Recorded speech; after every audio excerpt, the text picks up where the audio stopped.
So in this and the next session, we are going to think about society in connection with developing our moral capabilities.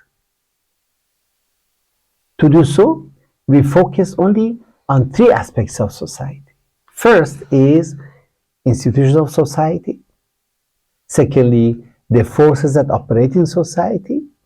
And thirdly, the community, which makes it possible to live in a society. When we look at society, the first thing that comes to our attention is its institutions, obviously.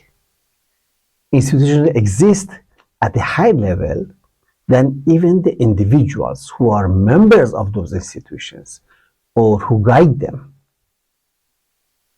For example, the parliament of a country. Of course, there are many members of the parliament, but which is higher? Of course, the parliament is higher than the individual members. We consider the courts, the local courts, the state high courts, the Supreme Court. Who is more important? Are they the judges or the courts? Of course, the courts. Or the cultural institutions, or educational institutions, or religious organizations. All of them, the institutions are higher than the members who compose them. So it is a very different entity altogether. So as we said before, institutions give structure and shape to society, like the human skeleton that gives structure to the body. So also institutions give us a structure, a skeleton of the society. They shape the society and give society a new life, which is above that of the individuals and the family. So it's really a very, very powerful part of the society. Society's life depends on how dynamic are the institutions of that society. So if your moral purpose is developing moral capabilities, which includes your personal growth and contributing to transforming society, it's very clear, very obvious that you need to learn well about different types of institutions because you need to work with them.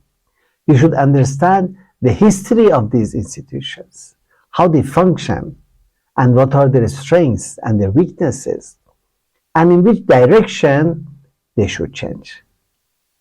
So you have an interesting activity. Please refer to the study material about institutions in the society. You should think of some institutions in our country, write down their names, then categorize them into different categories, maybe educational, maybe religious, political, and so on and so forth. So that is easy. Now, once you do this, maybe you write about 20, 30, 40 institutions. Next, what you need to do with your learning partner, select one institution from the list, especially the institution about which you know well. Then analyze that institution by answering the questions. For example, what was the purpose of creating that institution? So you must know it. Then secondly, is it fulfilling that purpose? Again, you don't have to just say yes or no. You have to give your answer based on some investigation. Is it necessary to bring about any change in that structure of the institution or any change in the way it functions so that it can fulfill the purpose? So you see here, friends, you really need to pick up specific institutions. Suppose you don't say the banks. Well, there are thousands of banks, but pick up a particular bank in a particular place, or a school, or a college, or whatever you decide to choose.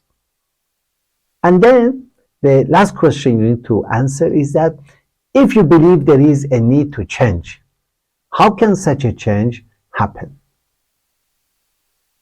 And I'd like to add one more question for you to enhance your imagination. And that is, if you were supposed to bring that change, then what would you do? I think that's going to be the most interesting part of the answer.